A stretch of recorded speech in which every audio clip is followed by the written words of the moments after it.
बोलिए शंकर भगवान की जय, श्री लक्ष्मी नारायण भगवान की जय, श्री मार्कंडेय पुराण की जय। नारायणं नमस्कृत्य नरं चैव नरोत्तमं देवीं सरस्वतीं व्यासं ततो जयमुदीरये। तो आज मार्कंडेय जी कथा सुना रहे हैं कि इस पृथ्वी पर विदुरथ नाम के राजा हो चुके हैं। उनकी कीर्ति बहुत दूर तक फैली हुई थी। उनके दो पुत्र थे, सुनीति और सुमति। तो एक दिन राजा विदुरथ शिकार खेलने के लिए वन में गए और वहां उन्हें एक विशाल गड्ढा दिखाई दिया, बहुत बड़ा गड्ढा, जो कि ऐसे लगता था जैसे पृथ्वी का मुख ही हो, मुंह हो। तो उसे देख करके राजा ने सोचा, ये भयंकर गर्त गड्ढा क्या है? मालूम होता है कि पाताल तक जाने वाली कोई गुफा है। ये पृथ्वी का कोई साधारण गड्ढा तो दिखता नहीं और देखने में कोई पुराना भी नहीं जान पड़ता, भाई बहुत पुराना है। बस उस निर्जन वन में इस प्रकार सोचते विचारते हुए राजा ने वहां एक सुव्रत नाम के तपस्वी ब्राह्मण को आते हुए देखा।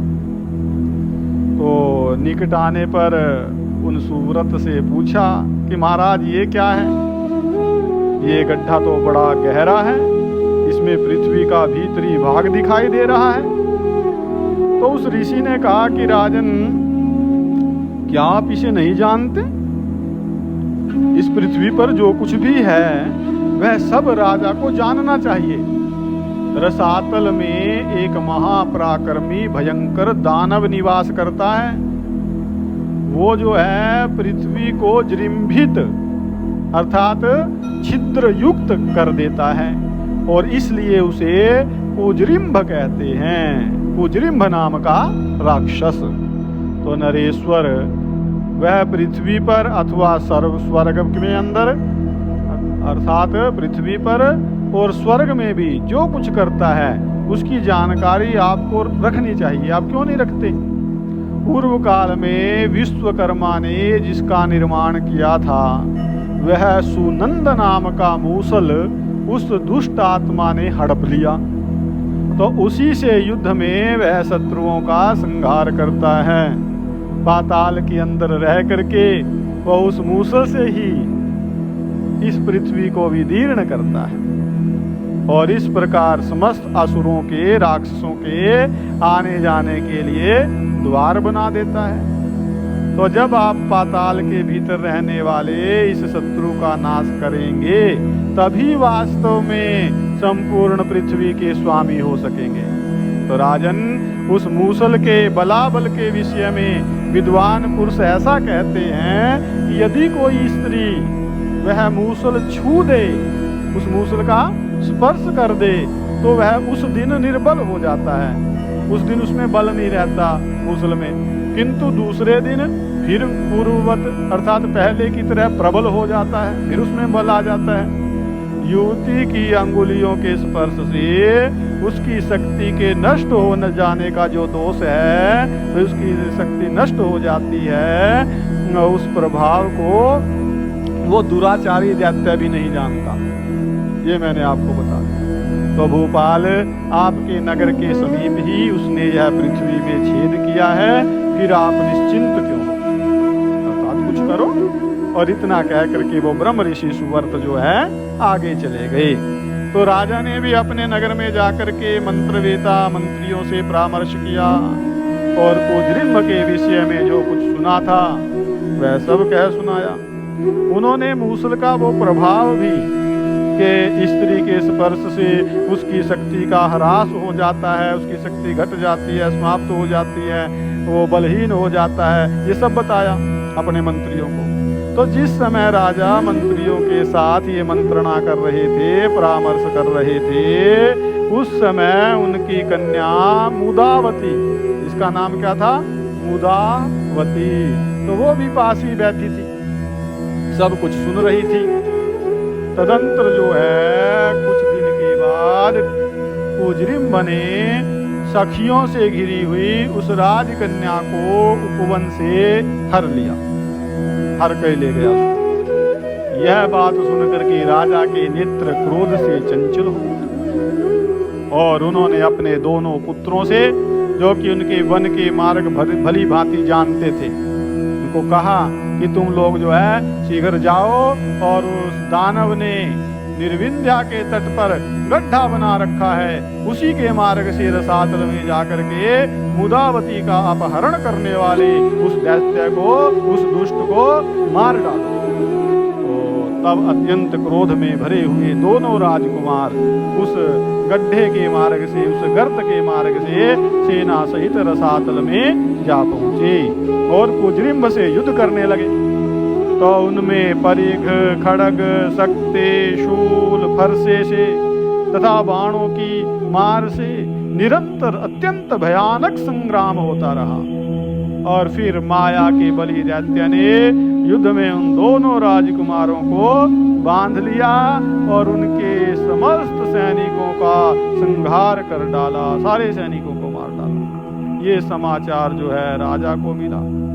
राजा बड़ा दुखी हुआ और उन्होंने अपने सभी योद्धाओं से कहा कि जो इस दैत्य का वध करके मेरे दोनों पुत्रों को छुड़ा लाएगा, उसको मैं अपनी कन्या ब्याह दूंगा, अर्थात उस योद्धा से मैं अपनी कन्या का विवाह कर दूंगा। तो भयनंदन के पुत्र, ये भयनंदन कौन है? वही जो पीछे कथा आई नाभाग वाली, वो नाभाग का पुत्र भयनंदन है। और उसके भी आगे पुत्र हुआ जिसका नाम था वत्सप्री, जिसका नाम आया है। तो वो वत्सप्री बड़ा योद्धा था, उसने भी ये घोषणा सुनी। तो वो बलवान जो है, शस्त्रों का ज्ञाता था, सूरवीर था। उसने अपने पिता के प्रिय मित्र तथा राजा विदुरथ के पास आकर के उन्हें प्रणाम किया और विनीत भाव से कहा कि महाराज मुझे आज्ञा दीजिए, मैं आपके ही तेज से उस दैत्य को मार करके आपके दोनों पुत्रों तथा कन्या को छुड़ा लाऊंगा, अर्थात आपकी कृपा से जैसे कह देते मैं ये कार्य कर दूंगा। तो ये सुनकर के राजा ने अपने प्यारे मित्र के उस पुत्र को प्रसन्नता पूर्वक छाती से लगा लिया और कहा कि वत्स जाओ, तुम्हें अपने कार्य में सफलता प्राप्त हो। इस प्रकार जो है आशीर्वाद राजा ने दिया उसे। तदंतर जो है वो वीर वत्सप्री खड़ग और धनुष ले अंगुलियों में गोधा के चर्म से बने हुए दस्ताने पहन करके पूर्वोक्त गड्ढे के मार्ग से तुरंत पाताल में गया और वहां जो है उसने अपने धनुष की भयंकर टंकार सुनाई, जिससे के सारा पाताल गूंज उठा। और वह टंकार सुन करके दानवराज कुजरिम्भ अपनी सेना के साथ बड़े क्रोध के साथ वहां और राजकुमार के साथ युद्ध करने लगा। दोनों के पास अपनी अपनी सेनाएं थी। एक बलवान दूसरे बलवान वीर के साथ युद्ध कर रहा था, युद्ध हो रहा था।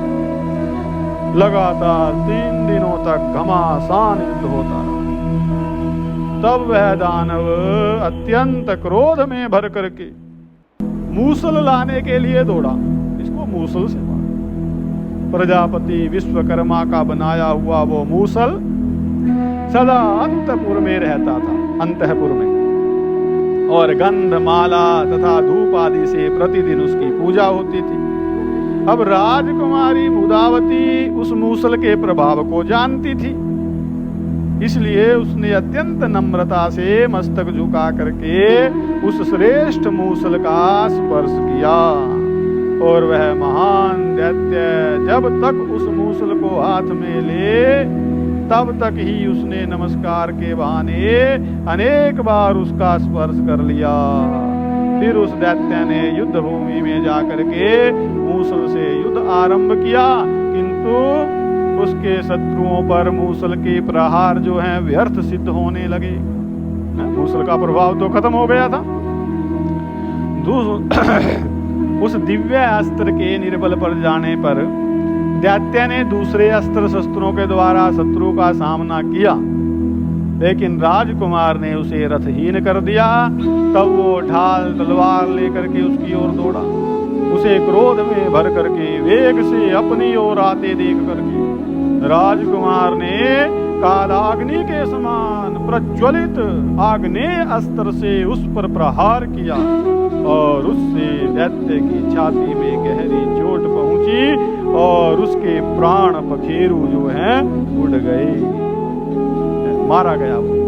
उसके मारे जाने पर जो रसातल के निवासी थे, बड़े बड़े नाग, उन्होंने उत्सव मनाया, खुश हो गए, सब प्रसन्न उत्सव मनाया। राजकुमार के ऊपर फूलों की वर्षा होने लगी, गंधर्वराज गाने लगे और देवता भी प्रसन्न हो गए, देवताओं के बाजे बज उठे।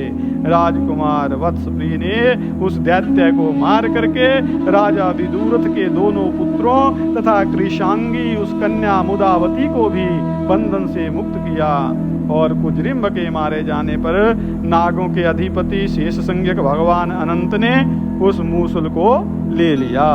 मुदावती ने सुनंद नामक मूसल के गुणों को जान करके उसका बारंबार स्पर्श किया था, इसलिए नागराज अनंत जी ने उसका नाम सुनंदा रख दिया। तत्पश्चात जो है राजकुमार ने भाइयों सहित उस कन्या को शीघ्र ही पिता के पास पहुंचाया और प्रणाम करके कहा राजा को कि तात, आपकी आज्ञा के अनुसार मैं आपके दोनों पुत्रों और इस मुदावती को भी छुड़ा लाया। अब मुझसे और भी जो कोई कार्य लेना हो उसके लिए आज्ञा दीजिए। तो इस पर महाराज विदुरथ के मन में बड़ी प्रसन्नता हुई और वे बड़े उच्च स्वर से बोले, बेटा बेटा, तुमने बहुत अच्छा किया, बहुत अच्छा किया। आज देवताओं के कारण, कहा कि आज देवताओं ने 3 कारणों से मेरा सम्मान बढ़ाया है, देवताओं की कृपा है। अब वे 3 कारण कौन से हैं जिसके कारण सम्मान बढ़ा? वो बताया कि एक तो तुम जामाता के रूप में मुझे प्राप्त हुए, मेरे जमाई बन गए, क्योंकि राजा ने पहले घोषणा की थी ना, वे जो मेरी लड़की को लाएगा मुदावती को, उसके साथ मैं विवाह कर दूंगा जो उस राक्षस को मार करके लाएगा। तो एक तो उससे कहा कि तुम मेरे जमाई बन गए। दूसरे, वो राजा का शत्रु हो गया था, राजा के राज्य में विध्वंस कर रहा था और उसके बेटों को भी बांध लिया था, उसने लड़की को उठा लिया था, इसलिए वो शत्रु बन गया था राजा का। तो दूसरे, मेरा शत्रु मारा गया। और तीसरे क्या कि मेरी संतान ने, मेरी जो संतानें हैं वो कुशल पूर्वक लौट आई। मेरे दोनों लड़के, मेरी लड़की अर्थात मेरे पुत्र और कन्या तीनों आ गए हैं, सकुशल आ गए हैं, देखो दूसरे लोक से, राक्षस के साथ उसके बंधन से। इसलिए आज शुभ मुहूर्त में तुम मेरी इस कन्या का पाणी ग्रहण करो, अर्थात इससे विवाह करो। तो यूं कह करके राजा ने उन दोनों का विधि पूर्वक विवाह कर दिया। नवयुवक वत्सप्रिय मुदावती के साथ रमणीय प्रदेशों तथा महलों में विहार करने लगा। और कुछ काल के बाद उसके वृद्ध पिता भयनंदन जो है वन में चले गए और वत्सप्रिय राजा हुआ और उसने सदा ही प्रजा का धर्म पूर्वक पालन करते हुए अनेक यज्ञ किए। वह प्रजा को पुत्र की भांति मान करके उसकी रक्षा करता था, अर्थात अपनी संतान के समान, संतानों के समान प्रजाजनों को रखता था। और उसके राज्य में वर्ण संकर संतान की उत्पत्ति कभी नहीं हुई, कभी किसी को लुटेरों, सर्पों या दुष्टों का भय नहीं हुआ। तो इसके शासन काल में किसी प्रकार के उत्पात का भी भय नहीं था। ऐसा सुंदर उसका राज्य हुआ। इसके बाद जो है राजा खनित्र की कथा आ रही है। बड़ी सुंदर, बड़ा सुंदर राजा खनित्र का चरित्र है, जो कि सुनने मात्र से, पढ़ने मात्र से मनुष्यों का पाप नष्ट करने वाला है। तो ये राजा खनित्र का चरित्र जो है ये कल की कथा का विषय रहेगा। आज यही कथा को विश्राम देते हैं। बोलिए शंकर भगवान की जय, श्री लक्ष्मी नारायण भगवान की जय, श्री मार्कंडेय पुराण की जय। ओम सर्वे भवन्तु सुखिनः।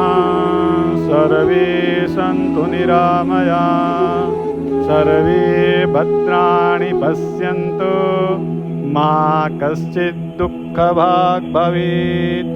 ॐ शान्तिः शान्तिः शान्तिः।